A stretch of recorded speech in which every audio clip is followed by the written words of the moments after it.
Yun. So, walang pinagkaiba to. Tapos, may sinabi siya kay na Mitre. Ano yung Mitre sinabi mo kanina ba, Redwell? Mitre. On the Mitre, Pope's iba. Mitre. Ano yun? Iba Ano pa. yun? Yung Iba Vicar's pala yun, bro. Filide? Mitre, Mitre, iba pala yun. Iba yung nabasa ko sa baba. Yung Vicar's Filide ba yun, bro? Oo. Bakit sabi sa inyong The Ministry Magazine sa page 29 is gawa-gawa lang yan?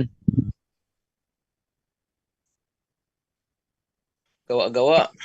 Sa inyo nasa mismong official nila. ito bro, The Ministry Magazine bro, ninyo mismo. Gawa-gawa lang yan, inaamin dito. Ang gumawa sa Adventist Evangelist na pangalan, Oria Smith. Uriah Smith. Paano papaliwanag ito ngayon? Ito, labas ko sa screen yung yung sinasabi ng naturang aklat. Labas ko sa screen. Malakihin ko muna ha, para mabasa ng gusto. Ayan o. Ito yung nasa dito, no? Basahin ko ha. Each pope, like any other sovereign, has his own tiara, which is the papa. Palakihin ko pa para mas makita. Ayun. Yan. Ayan. Has own tiara that is worn by the full succession of papal pontiffs. Moreover, personal examination of these various tiaras by different men back through the years and the scrutiny of the pictures of many more have failed to disclose one engraved with the inscription Vicarius Filii. There is none. Sabi ha, there is none. Walang ganon. There is none. Angat tayo. There is none definitely known to exist. As heralds of truth, we are to proclaim that truth truthfully. No fabrication should ever be cloud our presentation of the truth. The present truth of the threefold message is so overwhelming in its logical appeal and so inescapable in its claims that it needs no dubious evidence or illustration to support it. Recourse to any unreliable and fraudulent evidence discounts the very message that we are commissioned of heaven to give to men and reflects upon the honesty of the messenger. Years ago, ito yung kwento. Years ago, one of our prominent evangelists, when in Rome, secured some impressive pictures of the papal tiaras. But the photographs were without any wording. So meron silang evangelist pumunta sa Roma ng picture ng tiara, pero mga tiara walang nakalagay na mga sulat. The photographs were without any wording of any sort on any of the three crowns, front or back.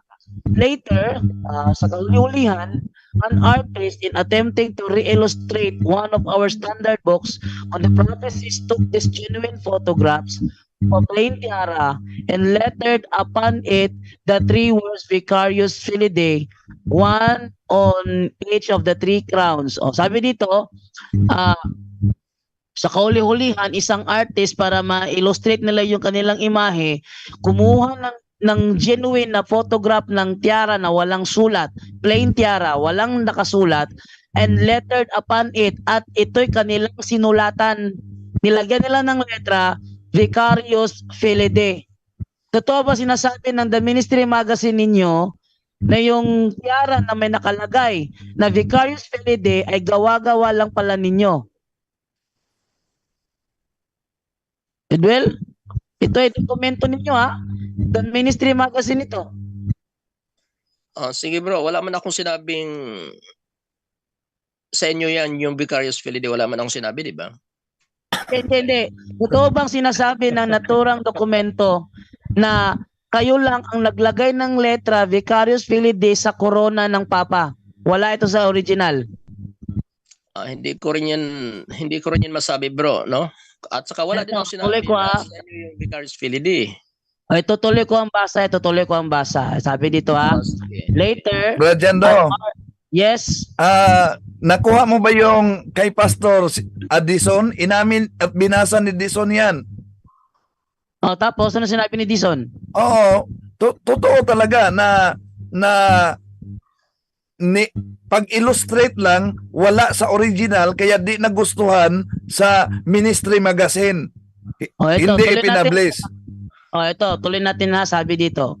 Later, an artist in attempting to re-illustrate one of our standard books on the prophecies took these genuine photographs of a plain tiara and lettered upon it the three words Vicarius Filidae, one on each of the three crowns, on the premise that such was the name the Pope bore, and if it were not actually on the tiara, it might well be by the way of illustration. One of our leading publishing houses and the General Conference to whom the altered photograph was submitted. Altered, sabihin, invento. The altered photograph was submitted, emphatically rejected it, ni-reject as misleading and deceptive, and refused to allow its use.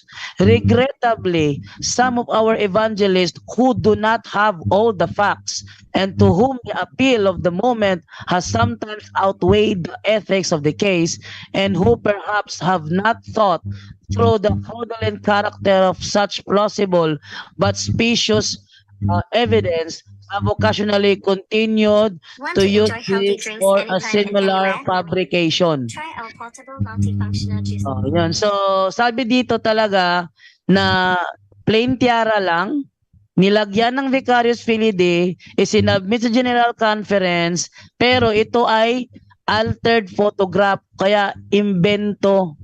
Paano mo ngayon papaliwanag sa amin, Eduela? Sinabi mo kanina na ang Pope's Mitre o tiara ng Santo Papa, may Vicarius Filidae, inaamin ng mismong The Ministry Magazine ninyo na kayo lang ang umimbento ng ganyang litrato. Bro Jando, Yes. gusto ko lang i-correct na ang mitre ay hindi tiara. O, sa kanila, yung mitre tiara yun. Brother Wendell, sa amin sa SD, Brother Wendell, ang mitre tiara yun. Oh, di mali. So, eto ngayon.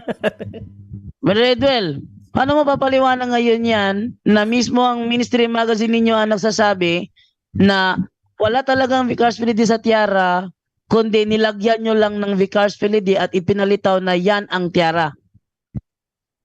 Jando. Oh. Wala naman akong sinabing Vicarius Filidae sa inyo, di ba? Sinabi ko, ini-enforce ko ba kanina na ang Vicarius Filidae ay sa inyo? Wala naman yata siguro.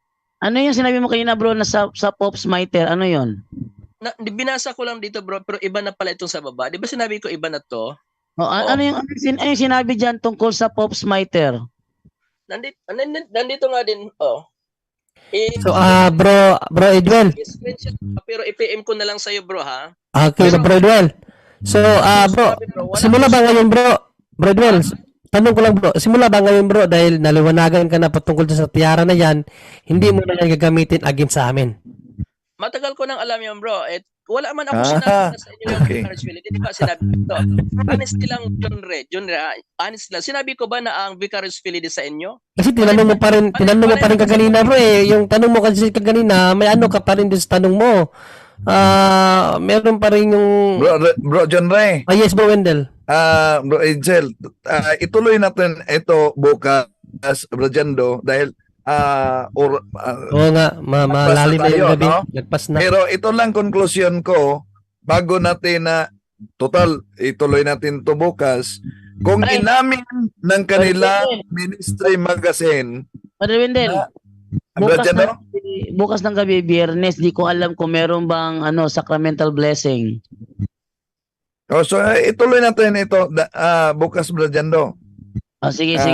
At ito lang conclusion ko, Bro Jando, batay sa ipinakita mo, na kung inamin ng Ministry Magazine nila na nagtampered na sila ng tiara para siraan ang simbahang Katoliko, kaya kung inamin at wala silang mapakita na original document tungkol sa sinabing 16 articles ng Papa daw, kaya kung madali nilang itampered ang tiara ng simbahan, yun pa kayang document para lang tayo siraan.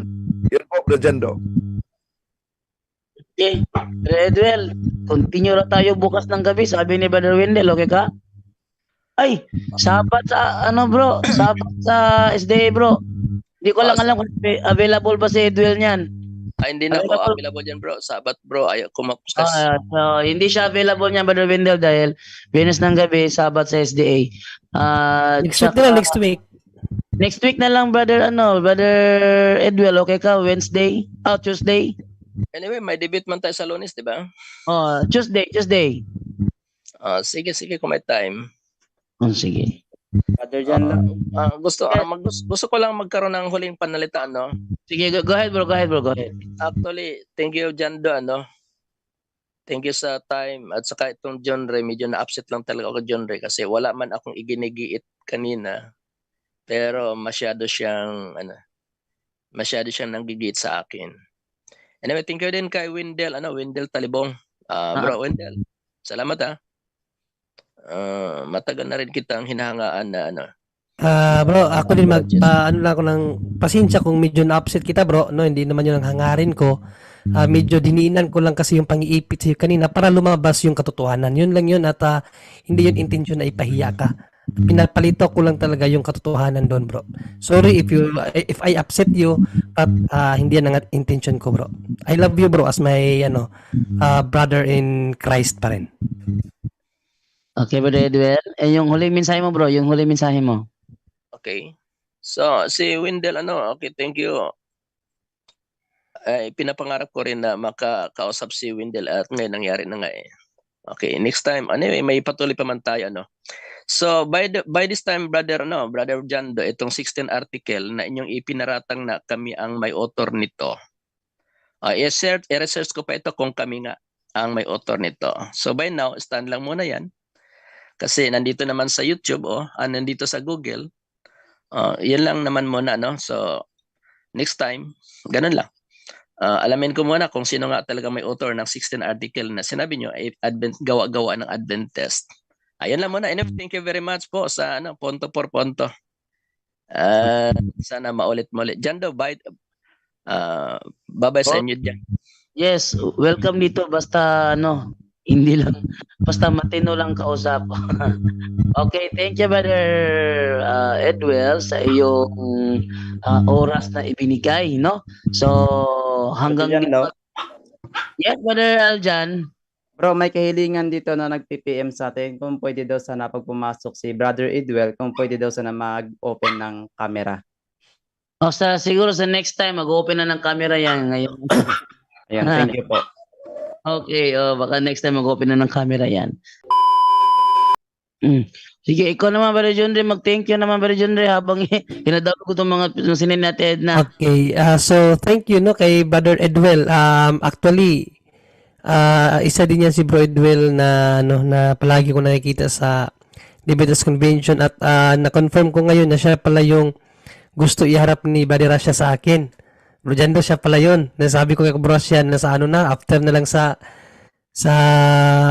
umayaw ako dahil nga pinaghahandaan ko yung mga kakantahin namin sa Pentecost Day. Napakarami kasi. Kaya pinagtutuunan ko muna ng pansin yun. Kaya wala akong mga debate pa.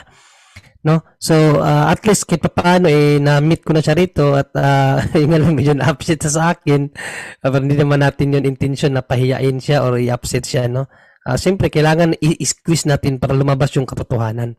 Medyo masakit para sa kanya yon, pero kung kinakailangan para mamulat, dapat gawin. Hindi naman yun talaga personal na At salamat sa mga kaabag, At mayroon pala akong gagawin na tawag dito, video, at ang sa akin naman ay patungkol naman sa natural knowability of the existence of God. Yan, yung mga medyo mahihirap yung ko para naman magkaroon ng ibang flavor yung mga mapapanood ninyo. So sa mga andabay po sa gagawin ko pong video, po yun, explanation ng simbahan kung paano nyo po sagutin ang mga katanungan patungkol sa eksistensya ng Diyos. Pero hindi siya sa mga atheist, sa mga lang din, mga kapanampalataya ba, na pag magtanong paano ba in-explain ng simbahan yung existence of God. So yun po ang aking gagawin. So malapit ko na po siyang gagawin. Gawa nga nitong pinaghahandaan namin na kanta ngayong Pentecost kaya hindi ko pa siya nagawa pero na-prepare ko na po yung mga materials na gagamitin ko at naway tangkilikin niyo po no pag na-post na po yun. Maraming salamat po sa lahat. Okay, thank you sa iyo, Brother John Ray. Ito na. Pakita ko na Brad Jando, Yes, Brother Wendell. may comment dito si ito Mick Sheriff. Mismong binabasa, dinadaya na gaya ni Wendell Talibong. Yun talaga una. Yun ang mga akusasyon ng mga iba't ibang sulpot na sikta. Pero ang tanong, kung ayaw talaga nila na madaya, bakit nagpaanib sila at nagpadaya sa siktang tatag lang ng tao? Yun. Yan nga ako umalis dyan eh. Okay po, unang-una no, salamat muli. Salamat sa Diyos no, sa kanya lahat ng kapurihan no, at kaluwalhatian. At yon ngayon marami na naman po tayong natutunan no, at talagang hindi lang pala ano no, hindi lang kayamanan, hindi lang pala pera ang namamana no, pati yung mga turo.